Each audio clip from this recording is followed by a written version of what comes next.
جی آپ کے سوال اور ہمارے جواب تو پوچھیں۔ السلام علیکم سید طلعت حسین صاحب، لندن سے ندیم اصغر بول رہا ہوں۔ حضور برائے مہربانی ذرا روشنی ڈالیے کہ موجودہ army chief general Qamar Javed Bajwa صاحب کی مدت منصب و ملازمت میں توسیع کے لیے موجودہ حکومت کی طرف سے کیا جواز پیش کیے گئے تھے، اصل مقصد کیا تھے، اور یہ کہ اب تقریباً 2 برس گزرنے کے بعد وہ مقاصد کہاں تک حاصل کیے جا چکے ہیں؟ جواب ضرور دیجیے گا، شکریہ۔ جی اس وقت تو بتایا گیا تھا کہ خطے کے حالات جو ہیں وہ بہت خراب ہیں، نامساعد ہیں، اور بیچ مجدار آپ کمانڈ چینج نہیں کرتے، ایک یہ جسٹیفیکیشن تھی۔ دوسرا ہے کہ جنرل قمر باجوہ جو ہے وہ بہت تجربہ کار ہیں اور مجھے ہوئے ہیں، تو ریاست کو ان کی ضرورت ہے، تو ان دونوں بنیادوں کے اوپر یہ فیصلہ کیا گیا تھا۔ اس وقت سے لے کر اب تک حالات کیا بنے ہیں مجھے آپ کو بتانے کی ضرورت نہیں ہے، آپ خود خبروں سے جڑے ہوئے ہیں، آپ کو پتہ ہے کہ پاکستان کی سیکیورٹی کتنی امپروو ہوئی ہے، اور جب یہ فیصلہ کیا گیا تھا اس وقت سے لے کر اب تک آپ ریکارڈ خود دیکھ سکتے ہیں، اس سے آپ کو پتہ چل جائے گا۔ دوسرا یہ کہ میں تو ہر قسم کی ایکسٹینشن کے خلاف ہوں، ججز کے عہدوں میں ایکسٹینشن کے خلاف ہوں، آرمی چیف کی ایکسٹینشن کے خلاف ہوں، نہیں ہونی چاہیے ایکسٹینشنز، بالکل نہیں ہونی چاہیے، اور اس سے میرٹ کے اوپر بری طریقے سے اثر پڑتا ہے۔ لیکن میرا کہنا جو ہے وہ ایک آرگومنٹ ہے، اس کے خلاف بہت سارے آرگومنٹ حکومت نے دیے، اور دیکھیں یہ سارے صرف حکومت نہیں، تمام جماعتوں نے اس کو انڈورس کیا، کن حالات میں کیا، کن وجوہات کی بنیاد پہ کیا، اور کیسے کروایا گیا، یہ ایک علیحدہ بحث ہے۔ لیکن میں تو یہ کہتا ہوں کہ اگر جماعتیں جو ہیں وہ یہ کہتی ہیں کہ ہم سے کام کروایا گیا، تو وہ اپنے آپ کو مورد الزام ٹھہرا رہی ہیں۔ تو جو آپ نے سوال کیا اس کا جواب میں نے آپ کو بتا دیا، ریکارڈ آپ کے سامنے ہے، جو جسٹیفیکیشنز دی گئی تھیں ان کے پیش نظر آپ ریکارڈ کو پرکھ لیں۔ اور دوسرا یہ کہ جی تجربہ کار اور بہت منجھے ہوئے ہیں، تو ہر آرمی چیف جو ہے وہ تجربہ کار اور منجھا ہوا ہی ہوتا ہے، کوئی نا تجربہ کار آرمی چیف جو ہے وہ نہیں بنتا، کم از کم جب آرمی چیف نیا بنتا ہے تو اس کے بارے میں یہی بات کی جاتی ہے۔ السلام علیکم سر آپ سے سوال یہ پوچھنا تھا کہ یہ جو اپوزیشن لیڈر ہے شہباز شریف اور حمزہ شہباز شریف، یہ اندر کھاتے پی ٹی آئی کے سپورٹر ہیں اور ان کو سپورٹ کر رہے ہیں، اور ان کی حکومت کے سکینڈلوں پر مجرمانہ خاموشی، وہ مہنگائی کی صورت میں ہو یا وہ کسی صورت میں بھی ہو، خاموشی سر، یہ پی ٹی آئی کو اندر کھاتے کسی ڈیل کی صورت میں سپورٹ نہیں کر رہے؟ دیکھیں میں یہ تو نہیں کہوں گا کہ یہ اندر خانے ان کے ساتھ ملے ہوئے ہیں، لیکن بسا اوقات یہ ہوتا ہے کہ جب آپ پالیسیاں ایسی اپناتے ہیں کہ آپ کے مخالفین کو اس کا فائدہ ہوتا ہے، تو یہ امیج جو ہے وہ بن جاتا ہے۔ تو میرے خیال میں یہ بدگمانی ہوگی کہ آپ کہیں کہ اندر خانے ملے ہوئے ہیں، ان کے خلاف مقدمات ہیں، ان جیلیں کاٹی ہوئی ہیں، ان کے کاروبار تباہ ہوئے ہیں، تو ان کے پاس ایک بڑا تگڑا مقدمہ موجود ہے، اور ان کے پاس باوزن آرگومنٹ بھی موجود ہے، یہ بھی میں آپ کو بتا دوں۔ لیکن آپ کو پھر فائنلی ڈیسائیڈ کرنا ہوتا ہے کہ آپ 2 کشتیوں کے سوار رہیں گے، دونوں قسم کے آرگومنٹس کو کہتے رہیں گے جی کہ ٹھیک ہے میاں صاحب تہاڈا آرگومنٹ بھی ٹھیک ہے، نہیں چھوٹے میاں صاحب تہاڈا آرگومنٹ بھی ٹھیک ہے، آپ نے کہیں نہ کہیں جا کے ریکنسائل کرنا ہوتا ہے۔ نون لیگ کا مسئلہ یہ ہے کہ اس نے یہ دونوں آرگومنٹس کو ریکنسائل نہیں کیا، ان میں سے انہوں نے ان کو ملا کر کوئی نئی پالیسی نہیں بنا پائے، اس کی وجہ سے یہ دوسری سائڈ پر لوگ کھڑے ہوتے ہیں جو میاں نواز شریف کے بیانیے یا مریم نواز کے بیانیے کے ساتھ چلتے ہیں، وہ کہتے ہیں یہ لوگ اندر خانے ملے ہوئے ہیں۔ ملا کوئی نہیں ہوا، یہ بھی میں آپ کو بتا دوں کہ یہ سارا کچھ جو ہو رہا ہے، یہ 2 کشتیوں میں جو سواری ہے، یہ میاں نواز شریف کی آنکھوں کے سامنے ہو رہا ہے، تو روک دیں اس کو، کیوں نہیں روکتے ہیں؟ میں یہ پوچھنا چاہ رہا تھا کہ جو افغانستان میں جو نئی سچویشن بن گئی ہے ابھی، کل ذبیح اللہ مجاہد نے جو پریس کانفرنس کی تھی، اور پھر سلامتی کونسل میں جو پاکستان کے ساتھ جو ہوا اس پر تو آپ نے بات کی بھی ہے، لیکن ابھی پاکستان کے ساتھ طالبان کا اور یہ نئی سیناریو بن گئی ہے افغانستان میں، اس کے حوالے سے پاکستان کا مستقبل کیا ہوگا، پاکستان کی مستقبل کی پالیسی کیا ہوگی۔ دوسری بات ایک اہم پوائنٹ یہ ہے کہ افغانستان کا جو اسپیکر صاحب ہے، ان کی نگرانی میں وہاں سے کچھ افغان لیڈرز آئے ہیں، اس میں زیادہ تر پارسی بان ہیں، اور جو ہمارے اطلاعات کے مطابق طالبان کے صفوں میں اس حوالے سے کافی پریشانی اور کافی غم و غصہ پایا جاتا ہے۔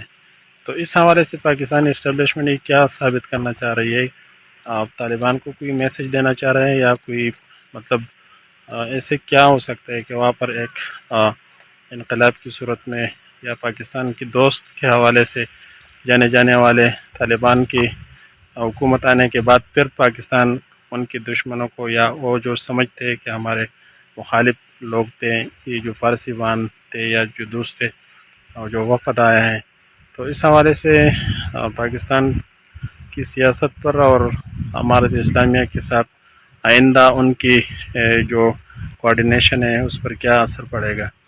دونوں سوال آپ کے پاکستان کے لیے جی موقع بھی ہے اور چیلنج بھی ہے. میرا اپنا خیال ہے کہ موقع کی جو کھڑکی ہے وہ جلدی بند ہو رہی ہے، اور جو چیلنجز ہیں وہ وسیع ہوتے جا رہے ہیں. جو طالبان کے خلاف مزاحمت بڑھے گی، اور ابھی آپ کو نظر آ رہا ہے جلال آباد کے اندر کیا ہوا، 2 اور صوبوں کے اندر مزاحمت آپ کو نظر آتی ہے. افغانستان کا جو پرانا جھنڈا ہے، پرانا آئین ہے، اس کے نمائندگان جو ہیں وہ سڑکوں کے اوپر آتے ہیں، احتجاج کرتے ہیں، اور یہ بالکل انیشیل سٹیج کے اندر ہے. شروع میں ایسا ہوتا نہیں ہے، لیکن یہ احتجاج جو ہیں وہ شروع ہو گئے.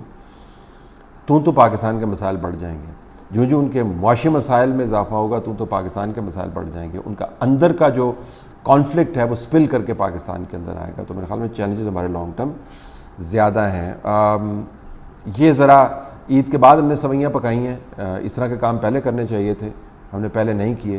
اب میں آپ سے اتفاق کرتا ہوں کہ خام خواہ جو ہے، جو لوگ ہم نے بلائے ہیں ان کی سٹینڈنگ وہاں پر ہے کوئی نہیں، یا تو وہ اپنے حلقوں میں بیٹھ کر ان کی صحیح نمائندگی کر رہے ہیں، اپنے حلقوں کے اندر ان کی نمائندگی نہیں ہے، تو ان کو ہم نے اپنے ساتھ لا کے بٹھا لیا ہے. لیکن چلیں، ان حالات کے اندر کوئی پتہ نہیں ہے کون سا پتہ کس وقت کام دے جائے، تو اس وجہ سے ان کو رکھا گیا. لیکن زیادہ اس کے اوپر ہمیں فوکس نہیں کرنا چاہیے. افغانستان کے اندر جو کچھ ہوگا اس کا تعلق ان لوگوں سے، ان وفود سے نہیں ہے جن کو ہم انٹرٹین کر رہے ہیں، اور انٹرٹین بھی کر رہے ہیں بعد از واقعہ.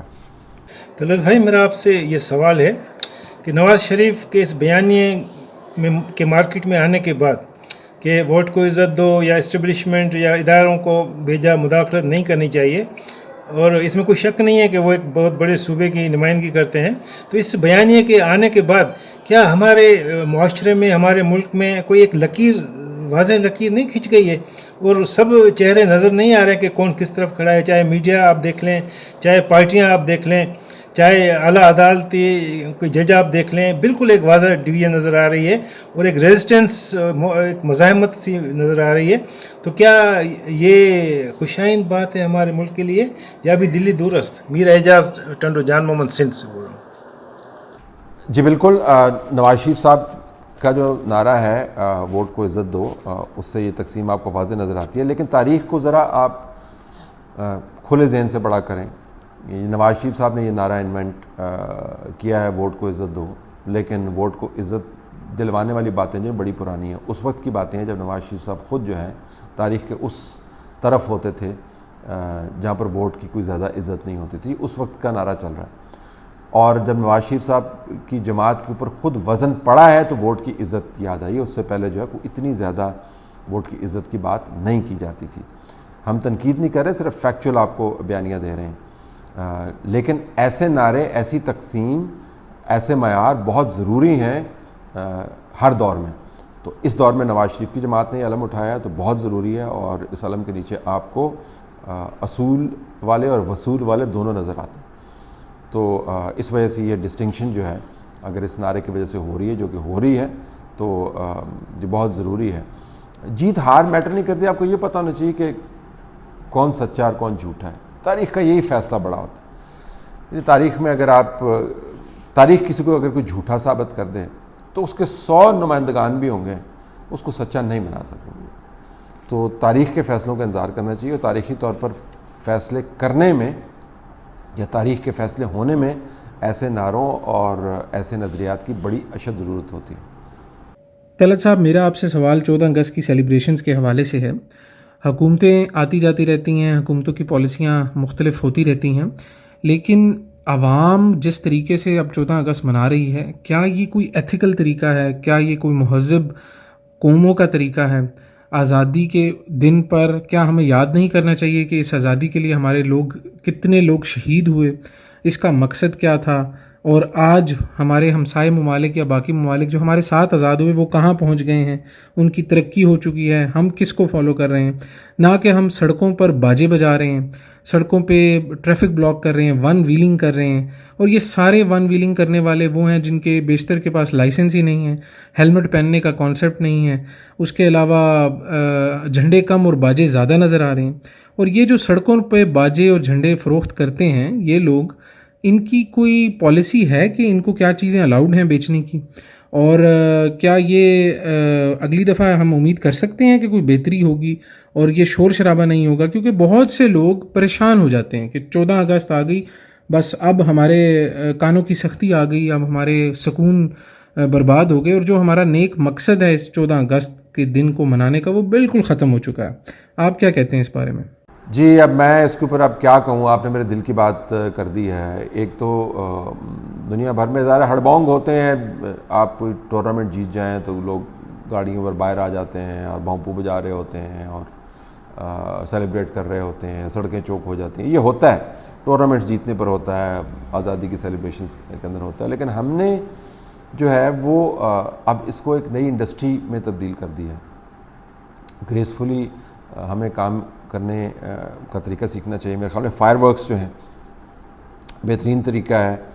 سڑکوں کے اوپر آپ گاڑیوں میں فیملیز کے ساتھ لوگ جا رہے ہیں، لمبے لمبے آپ نے 3 فٹ کے بھونپو پکڑے ہوئے ہیں، ان کے کانوں میں آپ بھونپو بجا رہے ہیں، گاڑیوں کے اندر آپ پٹاخے پھینک رہے ہیں. یہ طوفان بدتمیزی ہے.